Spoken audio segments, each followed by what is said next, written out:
आहेत ॲडव्होकेट विपुल दुशिंग। वैष्णवीला आत्महत्येला प्रवृत्त केल्याचा आरोप असलेल्या हगवणे कुटुंबियांची बाजू सध्या न्यायालयात ॲडव्होकेट विपुल दुशिंग मांडतायत। हगवणेंची बाजू मांडत असताना या वकिलांना वैष्णवीच्या चारित्र्यावर शिंतोडे उडवण्याची वेळ आली। मात्र यांची कारनामे ऐकून यांच्यावर कसा विश्वास ठेवावा असाही प्रश्न उपस्थित होतोय। या वकिलांवरच पूर्वी न्यायालयाबाहेर सरकारी वकिलाला कॉलर पकडून मारहाण केल्याचा गंभीर आरोप असल्याची माहिती समोर आली आहे। सध्या सुरू असलेल्या वैष्णवी मृत्यू प्रकरणात ॲडव्होकेट दुशिंग यांनी युक्तिवाद करताना मृत वैष्णवीच्या चारित्र्यावर संशय व्यक्त केला।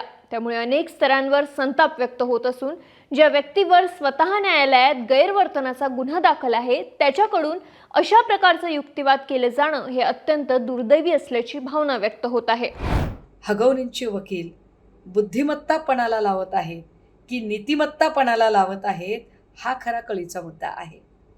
कारण जी आज हयातच नाहीये आणि जी याच नेमक्या आरोपांनी कंटाळून गेली होती आणि या सगळ्या वागण्याने या सगळ्या छद्मी बाणांनी जिचं अवघं आयुष्य घायाळ झालं होतं म्हणून तिने या जगाचा निरोप घेतला, तिला जर तुम्ही पुन्हा एकदा बदफैली करणारी ठरवणार असाल तर हगवणेंचे वकील हे बुद्धिमत्तापणाला लावत नाहीयेत, ते नीतिमत्तापणाला लावतायत। याचं त्यांना भान असलं पाहिजे। म्हणजे अशा पद्धतीने इतकी दादागिरी करून हुंडा मागितला, त्याचे पुरावे सगळे असताना आणि मग नंतर स्वतःच्या बचावासाठी निर्लज्जपणाचा कळस आहे मला वाटतं हा अशा पद्धतीने स्टेटमेंट करणं। त्या वकिलाला थोडी लाज वाटली पाहिजे। त्याच्या घरामध्ये या बहिणी मुली आहेत। ही इतकी खालच्या दर्जाची माणसं आहेत की आज जी आर्ग्युमेंट झाली की एक तर तिला नवऱ्याने थप्पड मारली तर काय, मग तिच्या चारित्र्यावर जे ते बोलले ऐकून खरंच तळपायच्या मस्तकाला गेली की वकील बोलूच कसे शकले कोर्टात। या पार्श्वभूमीवर वैष्णवीच्या आत्महत्ये प्रकरणात आरोपींची बाजू मांडणाऱ्या वकिलाची भूमिका आणि त्यांची पार्श्वभूमी पुन्हा एकदा चर्चेचा विषय ठरतीये। ही घटना 2022 साली पुण्यातील वडगाव मावळ न्यायालयात घडली होती। त्यावेळी ॲडव्होकेट दुशिंग एका गुन्हेगारी प्रकरणात आरोपीच्या बाजूने वकिली करत होते। सुनावणी दरम्यान पुढील तारीख कोणती ठेवायची यावरून त्यांचा सरकारी वकील प्रेमकुमार अग्रवाल यांच्याशी वाद झाला। वाद इतका टोकाला गेला की न्यायालयाबाहेर पडल्यावर ॲडव्होकेट दुशिंग यांनी अग्रवाल यांची कॉलर पकडली आणि त्यांना शारीरिक मारहाण केल्याचा आरोप आहे।